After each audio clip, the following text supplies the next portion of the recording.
Have you ever wondered why so many older adults wake up at 3 a.m. and can't seem to fall back asleep? You might lie there in the quiet darkness, staring at the ceiling, wondering what's wrong with your body or your mind. There's no sound, no emergency, no dream that jolted you awake.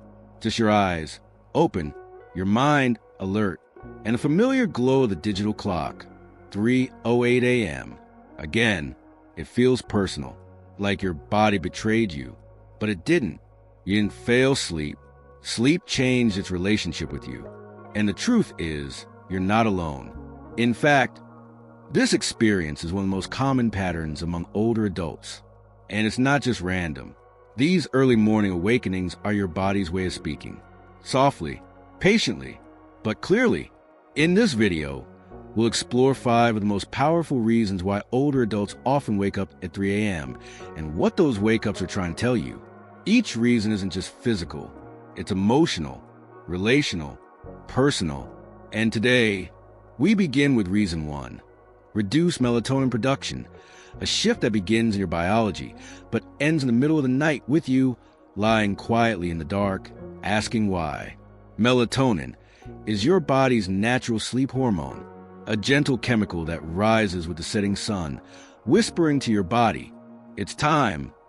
Time to soften, time to rest, time to sleep. When you were younger, melatonin came naturally and abundantly. It was your invisible sleep partner, the reason you could stay asleep for 7, 8, even 9 hours without interruption. But as you age, something begins to change. Slowly, quietly, your body starts to make less melatonin. The drop is gradual, but real, and by the time you're in your 60s or 70s, your melatonin levels are significantly lower than they once were. This is reason 1. Not stress, not worry, not bad habits, just biology, just time. You might still fall asleep easily at 9 or 10 p.m., especially after a peaceful evening. But as the night goes on, something happens. Somewhere between 2:30 and 4 a.m., your brain starts to lose its grip on sleep. There's no crash, just a gentle release. The melatonin that once held you in its arms is no longer strong enough. And so you wake, not from noise, not from thought, but from a quiet chemical shift that tells your brain, it's morning, even when it's not. Let me tell you about Harold. He's 72, and for most of his life, sleep came easily. No tossing, no turning, just a deep, satisfying rest. But lately, he finds himself waking up around 3:15 a.m., not stressed, not uncomfortable, just awake. He tried warm milk. He cut back on coffee. He even avoided napping. Nothing worked until a quiet conversation with his doctor changed everything.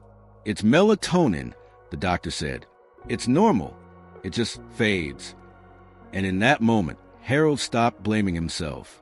He started observing, learning, adjusting. Here's what he did. He replaced his thin curtains with blackout ones. He removed the blinking clock from his nightstand. He dimmed his home after 7 p.m. He swapped television for soft music. He took an evening walk at dusk to remind his body of the rhythm of light and dark. No big changes, just small signals, little reminders to his brain. It's still night. And slowly, Harold found that when he did wake at 3:15 a.m., it didn't scare him. He didn't panic. He didn't check his phone. Sometimes, he even drifted back to sleep. Here's something most people don't realize. Even small amounts of light in your bedroom can suppress melatonin further. That street lamp outside your window, that little blue glow from your TV, the hallway light left on for safety, they all whisper to your brain, it's morning, but your body still wants rest. It just needs help. If you wake around 3 a.m., try this tonight. Turn off all electronics 1 hour before bed. Use a warm amber light instead of bright white. Keep your room completely dark. No blinking devices, no digital clocks.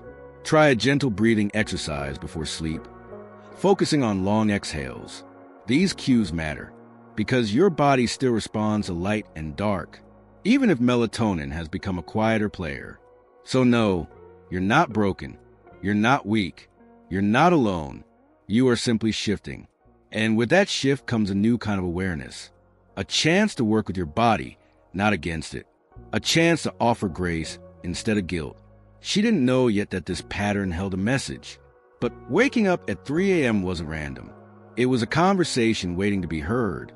This is reason 1, melatonin decline. And now, you understand it better. But fatigue was only the second whisper, and the third would strike deeper still. Sometimes the body doesn't wait for the sun. It has its own idea of when night should end. You open your eyes before the birds stir.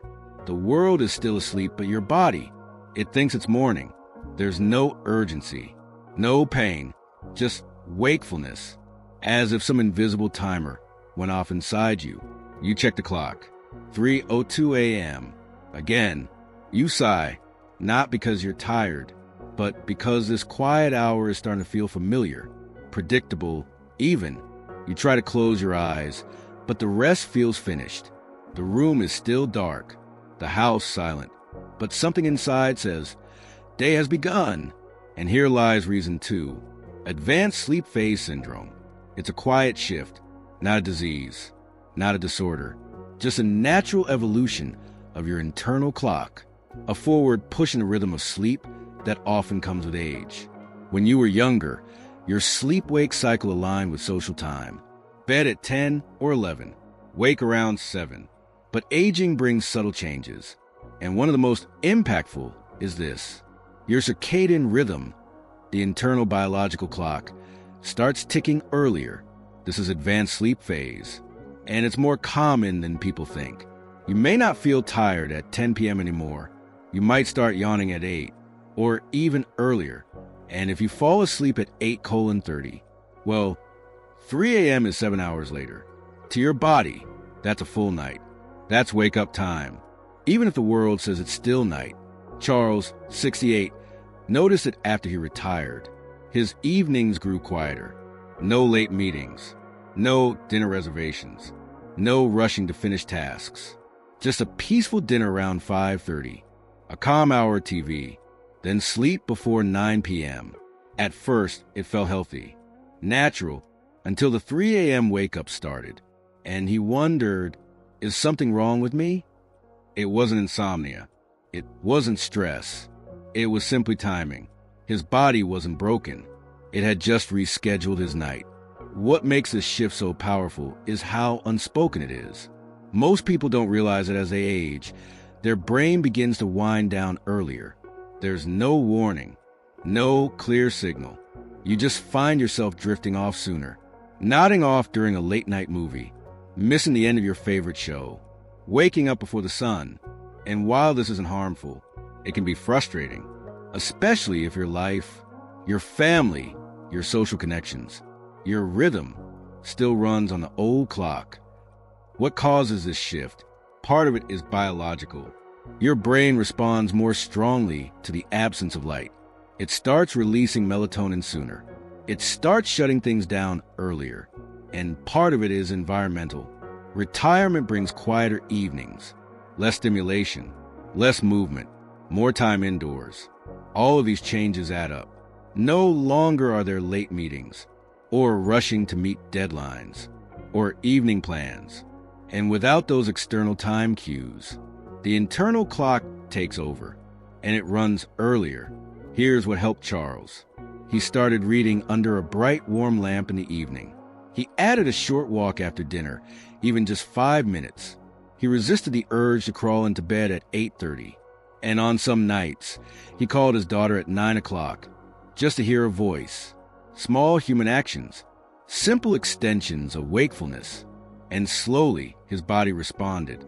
Bedtime stretched to 10 o'clock. Wake-up time moved closer to dawn. And the 3 a.m. awakenings? Less frequent, less sharp. Here's a tip if this sounds familiar.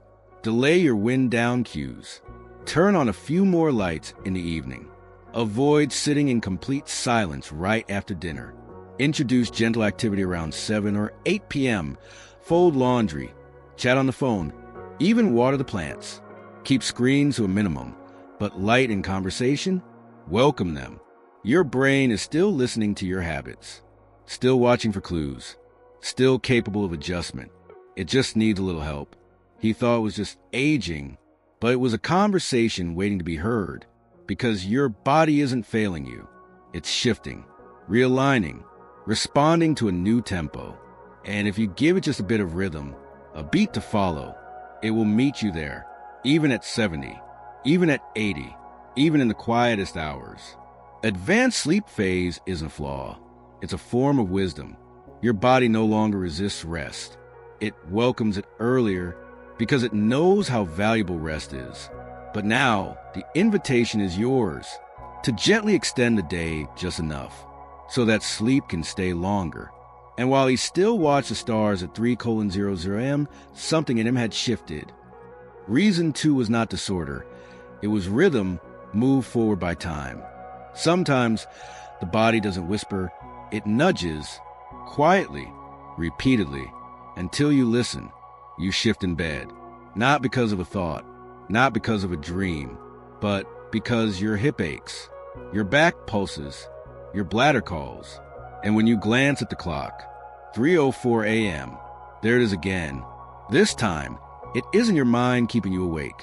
It's your body sending quiet signals. And it's been doing this for longer than you realized.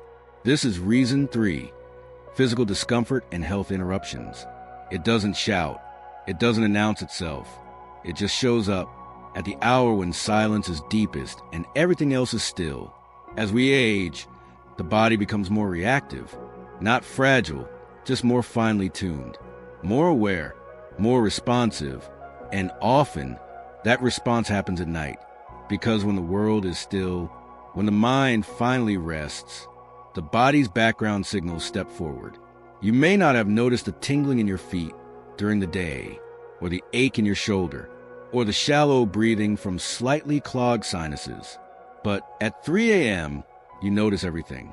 Let's take Eleanor, 76. She never considered herself sensitive, but lately, her body had other plans. Every night, she would wake up around 3:30. Sometimes she felt slightly hot. Other times, just a need to shift position. Once in a while, she had to get up to use the bathroom. It wasn't dramatic, but it was consistent. She thought it was just old age, until a conversation with her doctor revealed that her blood pressure medication was mildly dehydrating her, causing increased thirst and more frequent urination. Together, they adjusted the timing of her pills. And Eleanor also made a small change. She added a second pillow behind her knees to relieve pressure from her lower back. The result? Not perfect sleep, but gentler nights, more peace, fewer wake-ups. What kind of discomfort are we talking about? Arthritis, joints that throb after hours in the same position, bladder sensitivity, needing to urinate more frequently, especially in men with prostate issues, acid reflux, especially if you've eaten late or reclined too soon after dinner, leg cramps, sudden spasms from low magnesium or dehydration, temperature sensitivity, feeling too warm under heavy blankets or chilled when circulation dips, dry mouth or congestion, making you breathe through the mouth or shift your position unconsciously. None of these alone may seem disruptive, but at 3 a.m., even mild discomfort becomes a loud signal, especially when the rest of the world is silent. Walter, 74, didn't believe small things could cause big interruptions, but his ankle, injured years ago in a fall, had started to stiffen again. It didn't hurt during the day, but by 3 a.m., lying still for hours, he would wake, stretch his foot, rub it, try to lie back down, but sleep wouldn't return easily. After realizing this pattern, Walter began doing a short evening stretch routine, just 5 minutes, but it loosened his joints before bed, and some nights, he even wore a soft brace. The difference? Not magical, but meaningful. He felt more in control, more prepared for the night. Here's a practical tip. Keep a notepad next to your bed. Each time you wake, jot down one word about what you feel. Thirsty, cramp, hot, urgent. After a week, a pattern may emerge, and that pattern might point to small changes that can create better nights. Adjusting the room temperature, drinking less after 8 p.m., adding a foam cushion, or body pillow, changing medication timing with your doctor's guidance, doing 5 minutes of light yoga or foot massage before bed. The body always whispers before it screams, and at night, it speaks with clarity. These wake-ups are not failures. They're feedback. Your body isn't betraying you. It's alert, responsive, asking gently for what it needs. There's also a psychological side to physical discomfort, because once you've woken, even if the discomfort fades, your brain may not return to sleep right away. The shift from deep rest to shallow wakefulness is fragile. It takes only one interruption to break the cycle. And sometimes, return to sleep takes longer than you expect. That's why preparing your entire sleep environment matters. Keep the path to the bathroom well lit, but use a soft amber light. Avoid checking your phone. The blue light tells your brain daytime. If you must get up, return to bed and lie still. Breathe slowly. Imagine a peaceful place, a memory, a garden, a quiet moment from childhood. He didn't realize his rest was being interrupted, not by dreams, but by his own knees. Once he learned to listen, his body softened, and so did his sleep. Waking up at 3 a.m. due to physical discomfort doesn't mean you're weak. It means your body is still communicating, still trying, still healing. Instead of ignoring these small wake-ups, try honoring them. Ask, what do I need? What does this ache mean? What can I shift? That's the heart of reason 3. The quiet truth that your body is asking, not to be perfect, but to be heard. What the way you live your days is quietly deciding how you sleep your nights. It starts subtly. You eat dinner a little earlier. You stop going out after sunset. You swap evening walks for sitting in your recliner with the news humming in the background. It feels peaceful. It feels deserved. After all, you've earned your rest. But one day you realize your body's begun to expect sleep at 8:30 p.m. And by 3 a.m., it believes it's morning. This isn't insomnia. This isn't restlessness. This is reason 4, lifestyle rhythms and habits. The invisible architecture of your daily life. How you move, eat, rest, and wind down is shaping your body's internal clock. Let's go back to Walter. He's 74 and newly retired. For decades, his days had structure. 6:30 a.m. wake up, 8 a.m. commute, lunch at noon, dinner at 7 o'clock, bedtime after the 10 o'clock news. Then suddenly, the calendar opened. No meetings, no deadlines, no commute. At first, it was a relief. Then a quiet shift. Lunch moved to 11. Dinner, 5. TV on at 6. Asleep by 8:45. And soon after, he started waking at 3 a.m. Fully alert. No dreams. No stress. Just wide awake in the middle of the night. Here's what happened. His body followed his habits. Our systems are built on rhythm. We're creatures of cues and signals. When you start dimming the lights early, slowing down by 6 p.m., and heading to bed before 9, you may not realize it, but you're telling your brain, the day is over. And your brain responds with, then I'll start the new one earlier. And so it does.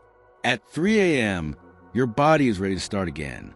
One of the most common, but least talked about, reasons older adults wake up in the night is this: life got too quiet too soon. That doesn't mean your peace is the problem, but your rhythm might be. Here's what that rhythm could look like. Minimal physical movement during the day, long periods of sitting, early meals with no evening snack, dim lights in the evening, limited stimulation after dinner, a long, slow wind down that begins before sunset. This sequence might feel gentle, but it pushes your body toward early activation, meaning you'll complete your sleep cycle earlier too. And that's when the 3 a.m. awakenings begin. Think of it like music. If your daily rhythm has slowed to a whisper, your body will move to that beat, no matter what the clock says. And unless you add new notes, a little energy here, a little motion there, the song ends too early. Let's meet Judith, 79. Her days have become soft, slow, predictable. She liked it that way. But she began waking up at 3:30 every morning. Not in pain, not anxious, just done sleeping. Her doctor ruled out health issues. Her labs were normal. Her mood was stable. So she looked closer at her day, and that's where she saw it. Her body had no reason to sleep later. No movement, no sunlight after lunch, no stimulation in the evening. Everything had slowly shifted earlier, and her sleep followed. She didn't need dramatic changes, just small sparks. She added a 10-minute afternoon walk. She ate a small protein snack at 8 p.m., just a piece of cheese or a spoonful of peanut butter. She turned on more lights in the evening, especially near her favorite chair. She stopped dozing off during the 6 o'clock news and started knitting instead. And once a week, she called her niece at 9 p.m. just to laugh before bed. The results came quietly. First, she stayed up until 10 p.m. Then sleep lasted until 5. Then 6.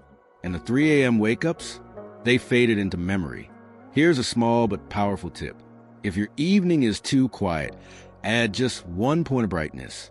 Turn on a lamp you don't normally use. Read aloud even just 1 paragraph. Play gentle music that lifts your heart. Even 1 sensory change can signal to your brain, the night hasn't ended yet. Your body is listening, and it will follow your lead. You don't need to fight your habits. You just need to shape them, guide them, bring light into your evening, and life will stretch your sleep forward, naturally. He thought 3 a.m. was insomnia, but it was just the end of a day that began too early. This is reason 4, lifestyle rhythms and habits. Not a disorder, not a mystery, just the quiet math of time, routine, and silence. Sometimes, what wakes you at 3 a.m. isn't your body. It's something older, quieter, your own heart, remembering. The house is still. The blankets haven't moved. The air is calm. But inside you, there's a stirring. Not panic, not a dream, just a soft, persistent unease. The kind you can't name. You lie there in the dark, eyes open, mind turning slowly but surely over thoughts you didn't invite. And that's where reason 5 begins. Emotional and psychological restlessness, not from fear, not from mental illness, but from the quiet release of memories, the kind that wait until the world is asleep, before they rise and whisper. As we age, something unexpected happens. The busy noise of youth fades, and into that silence enters reflection, not just about what's coming, but about what's already happened. At 3 a.m., when there are no calls to make, no chores to finish, no expectations to meet, that's when the stories resurface. Let's meet Gloria. She's 80, widowed for 7 years. During the day, she thrives, tends her roses, plays dominoes with friends, listens to the radio while baking.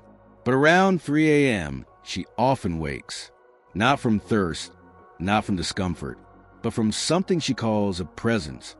It's not scary, just real. She thinks of her late husband, of a letter she never sent, of a question she never asked, and suddenly, the night becomes a space for everything she never finished. This isn't uncommon. In fact, it's deeply human. As responsibilities lessen, as days slow, the mind opens its archives. It pulls forward old conversations, unfinished feelings, regrets, gratitudes, moments of tenderness you forgot you still carried, and all of it finds its way to the surface. When the world is dark and you are most still, this is not the anxious racing of youth. It's slower, softer, more thoughtful, a quiet ache for connection, a gentle pulse of longing, a need to understand, even if you're not sure what you're trying to make peace with. For many, this restlessness is wrapped in loneliness, not the kind that screams, but the kind that settles quietly in the chest.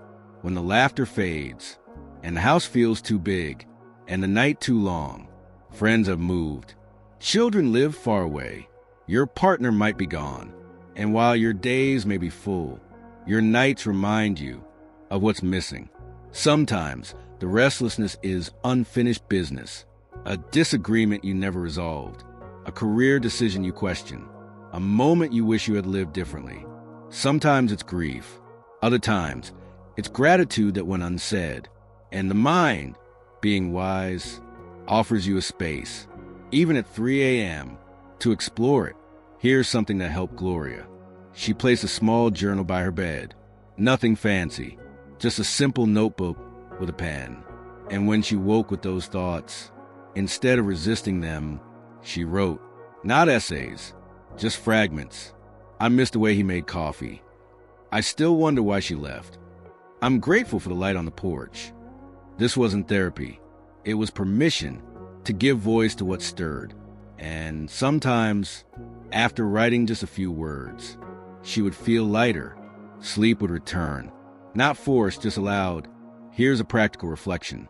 If you find yourself waking with emotion, give it shape. Whisper it aloud. Write it down. Light a candle and sit for 5 minutes in silence. You don't need to fix the feeling. Just recognize it. Honor it. Let it pass through without judgment. She didn't wake from fear. She woke because her story had more to say. This is reason 5. Emotional and psychological restlessness. And it's not a weakness. It's not a flaw. It's a sign that you still care, still feel, still carry the weight and warmth of a life well lived. One evening, Gloria began a new ritual. Before bed, she would write a note to someone, past or present. Sometimes to her younger self, sometimes to her husband, sometimes to her daughter. These weren't sent, just expressed. And she noticed those 3 a.m. wake-ups became softer, less frequent, less heavy, not because her emotions vanished, but because they had been heard. There is no medicine for longing, no cure for memory, but there is grace and space and small acts of release that carry you back into sleep without shame. He thought his body was waking him, but it was something deeper, a chapter that needed rereading. Waking with emotion means you are still connected, still learning, still human, and that's a beautiful thing. What are the answers you've been searching for at 3 a.m.? We're never meant to fix you, only to guide you. You've listened to your hormones, to your rhythms, to your body, to your heart. You've begun to name the reasons. The melatonin that fades, the clock that shifts, the discomfort that nudges, the habits that rearrange, the memories that stir. And now, standing in the soft light of all that understanding, you may begin to feel something else. Relief, recognition, a quiet kind of peace.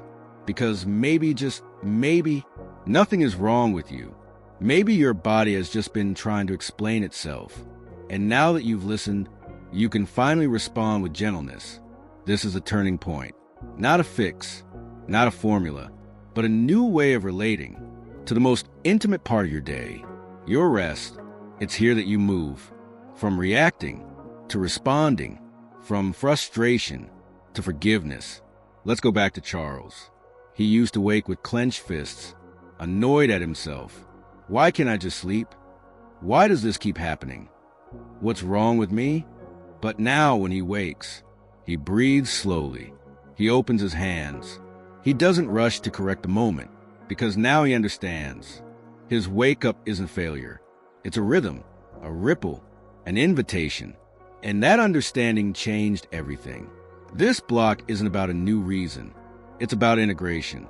It's about what happens when knowledge becomes compassion, when you stop fighting the wake-ups and start recognizing them as part of your story, not something you caused, not something you deserve, just something that happens and something you can meet differently. Here's something no one tells you. Sleep isn't performance. It's a relationship. And like any relationship, it evolves. It requires listening, patience, trust. If you've been waking up for weeks or months or even years, you haven't failed. You've simply been in a season where your body and mind are speaking differently. And now you're learning the language. Eleanor, remember her? She spent months frustrated by her 3 a.m. awakenings. She adjusted her medicine. She changed her environment. But what really helped was changing her attitude. Now, When she wakes up in the dark, she doesn't sigh. She doesn't scold herself. She simply rests, even if her eyes stay open, even if sleep takes its time, because she knows rest is still rest, even when it's quiet and alert. She places one hand over her heart and says to herself, "I'm okay.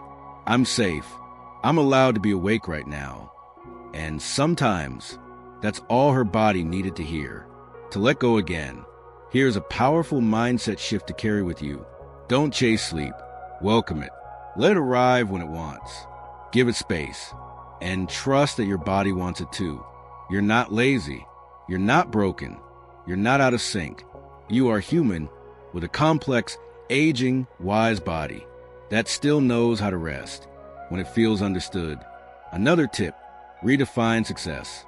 Instead of asking, "Did I sleep 8 hours?" Try asking, "Did I give my body the conditions it needed? Did I listen to its needs yesterday? Did I create a space where rest was welcome, not forced?" This softens the pressure, and soft pressure is often the key to deeper, better rest.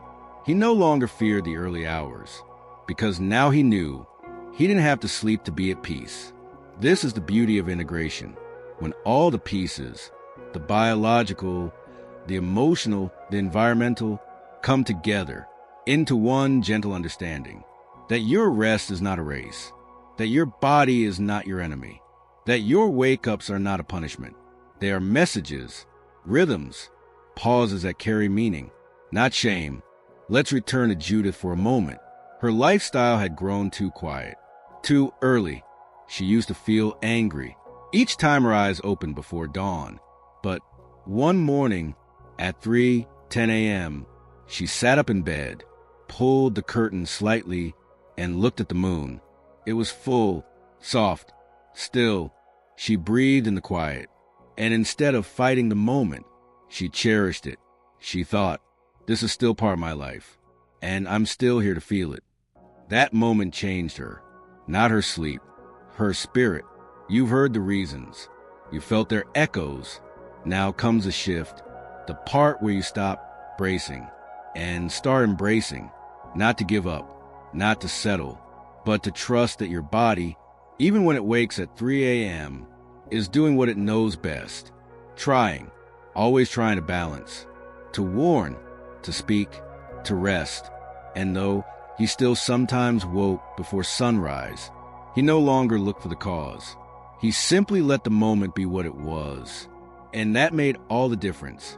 Once you understand why the wake-ups happen, the next question gently arises: so what now?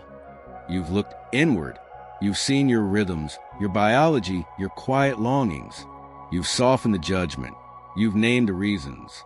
And now, it's time for the most compassionate part. Not fixing, but adjusting, gently, kindly, intentionally. Because if waking at 3 a.m. is a conversation, you now know how to reply. Let's begin here. There's no one-size-fits-all solution, but there are small changes, tiny cues and practices that can gently guide your body back into harmony. Think of these not as rules, but as invitations. Each one is a doorway to better nights, deeper peace, and less fear the early hour. 1. Soften the light, especially before bed. Melatonin thrives in darkness, so start dimming your world gradually, beginning at least an hour before bed. Use warm tone lights instead of bright white. Turn off screens, and avoid overhead lighting. Use a lamp or a candle instead. Even a single streetlight sneaking through your curtains can confuse your brain into thinking it's morning. Tip: install blackout curtains or use a soft eye mask.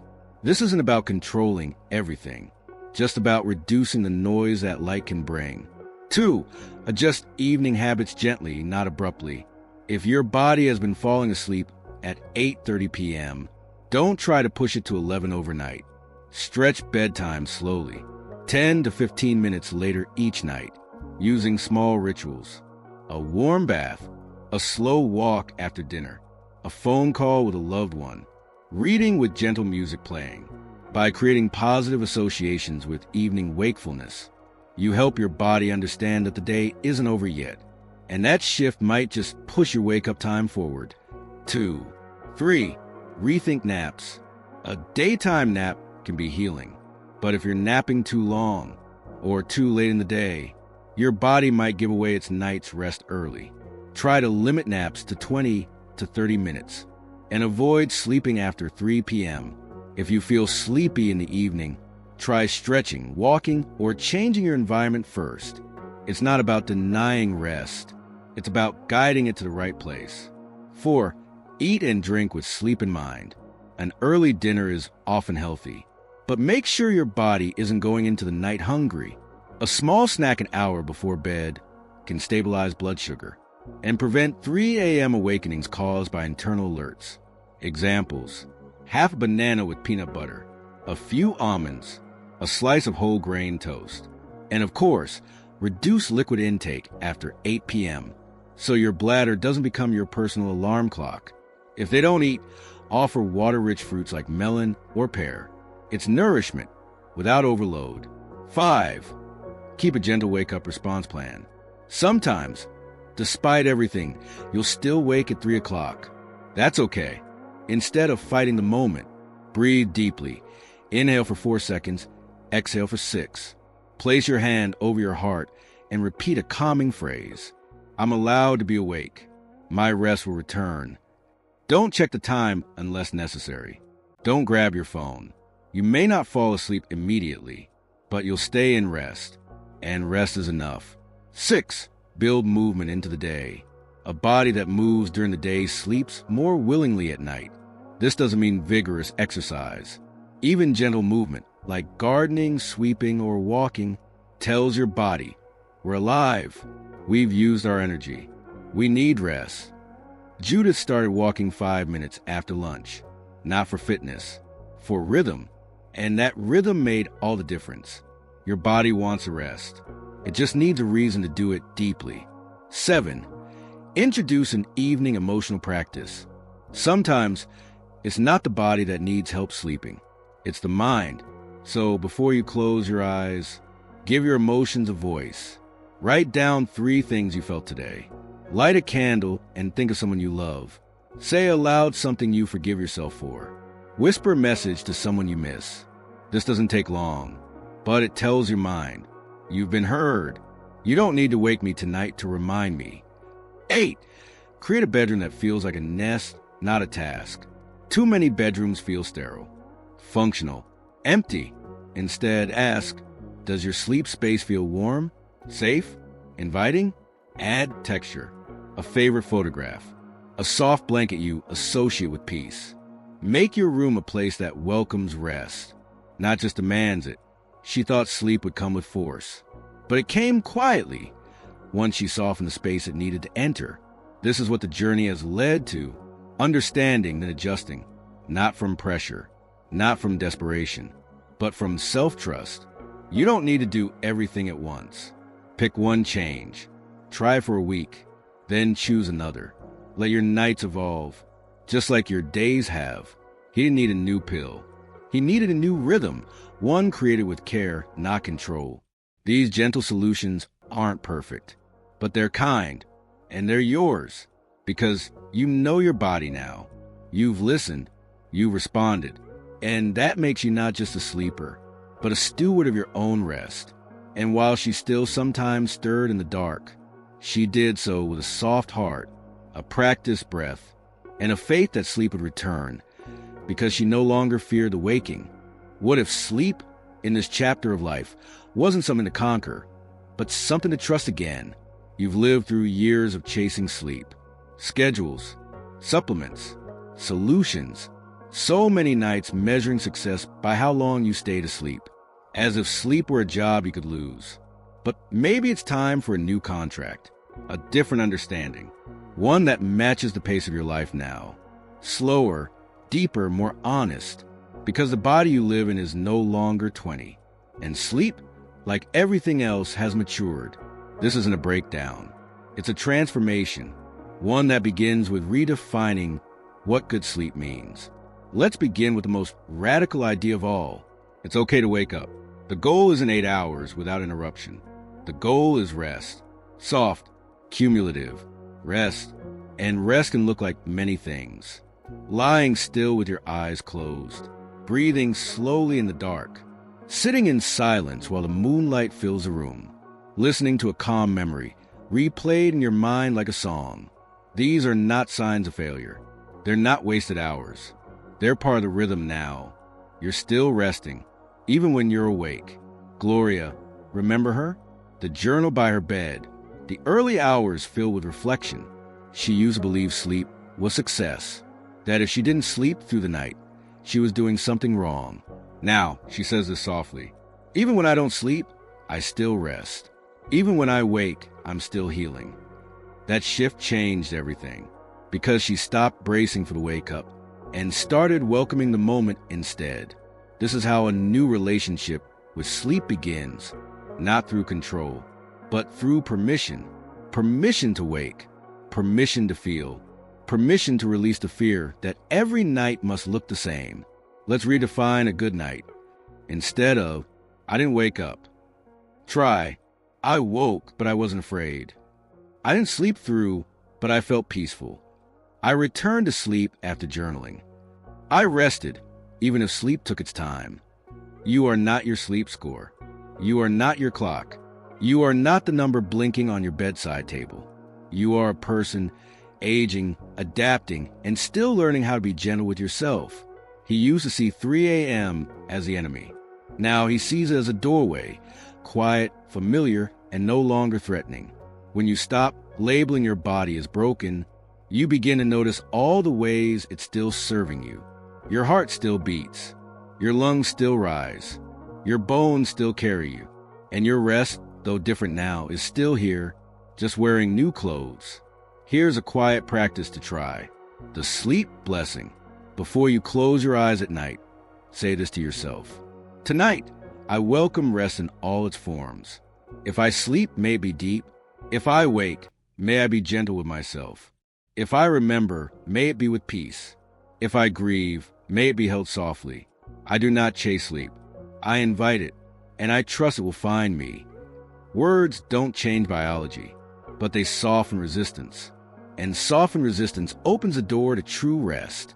This new relationship isn't about giving up. It's about growing up into a wiser rhythm. The rhythm of a body that's lived long enough to need something deeper than sleep. Reverence for stillness, for pause, for breath. Judith now keeps a small note by her bed. It simply says, not all sleep looks like sleep. Some nights, she wakes and just listens to the hum of the house, to the whisper of the trees, to the beating of her own heart. And then, without expectation, she closes her eyes again. Sometimes sleep returns. Sometimes it doesn't. But the peace, that always stays. Here's something else to remember. You don't need to explain your sleep to anyone. Not your family, not your doctor, not even your old self. The one who slept like a stone. This is your sleep now. And it's enough. You've earned the right to rest on your own terms. She used to believe sleep had rules. But now she knows sleep has seasons. And this season is gentler. A new relationship with sleep means releasing the chase, releasing the guilt, releasing the performance. It means saying, I woke up, I breathed, I waited, and that was okay. It means trusting your body to do what it can and loving it anyway, even when it wakes you before the sun. This is the gift of aging, the chance to know yourself deeper than metrics, the chance to offer grace, the chance to rest, not just the body, but the mind that's carried so much. And while he still woke in the hours before dawn, he did so without shame, because now he understood sleep was never about perfection. It was about presence. What if 3 a.m. wasn't a flaw in your night, but a reflection of your life's wisdom asking to be honored? You've come a long way, not in miles, in understanding, from frustration to curiosity, from confusion to clarity, from silence to meaning. And maybe now when you wake in the dark, you no longer ask, why am I awake? But rather, what is my body telling me? Because every reason we explored, each small insight, each shift in rhythm, wasn't just about sleep. It was about relationship. with your body, with your mind, with your life, as it is now. You've walked through Reason 1, melatonin decline. Reason 2, advanced sleep phase. Reason 3, physical discomfort and health interruptions. Reason 4, lifestyle rhythms and habits. Reason 5, emotional and psychological restlessness. And each one held more than a medical fact. Each one held a truth, a whisper, a lesson, a message written in the quiet of night. You're not who you were at 20, or 40, or even 60, and your sleep knows that. It no longer follows the clock on your wall. It follows the clock of your heart, the rhythm of your days, the weight of your memories. And that kind of sleep, the kind shaped by life, deserves to be understood, not corrected. Charles once said, "I stopped asking for 8 hours. I started asking for peace." And with that change, his nights softened, not because he fixed anything, but because he listened to the ache in his back, to the flicker of a memory, to the new pace of his days. That's what you've done too. You've stepped away from the chase. You've stopped treating sleep like a task to win, and you've started welcoming it as a companion you trust again. That's not just a shift. That's a transformation, a rewriting of your relationship with rest, one rooted not in control, but in care. There's something deeply beautiful about growing older, not just in wisdom, but in softness, in the willingness to let go of rules that no longer serve you, and to build new rituals that honor who you become. Tonight, when you lie down, let it be different, not because you learned a technique, but because you remembered something deeper. That sleep isn't about perfection. It's about presence. It's about being where you are, fully, gently, and without apology. Judith still wakes sometimes. So does Gloria.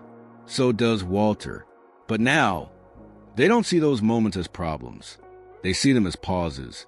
Sacred, mysterious, sometimes even meaningful. Here's a quiet truth. There's no shame in waking early. There's only a story still unfolding. And the more you listen to it, with kindness, with slowness, the more peace you bring to the moment. Because peace doesn't come from sleeping straight through. It comes from being okay when you don't. Let this be your new measure of rest. Did I listen to my needs today? Did I make space for stillness? Did I let go of the idea that my sleep must look a certain way? If the answer is yes, you're already resting well, even in the dark, even in the silence.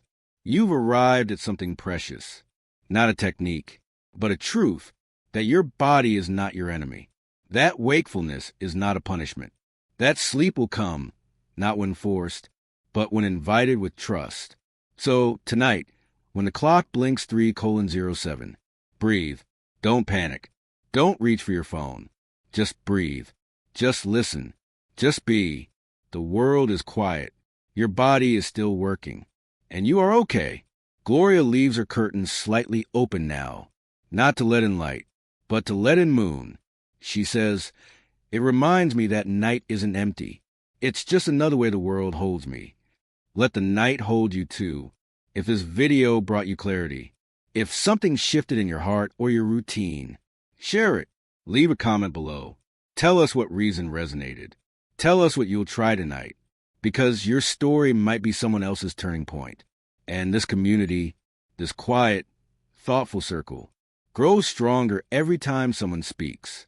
If you haven't subscribed yet, we invite you to join us, not for tips, but for connection, for softness, for truth.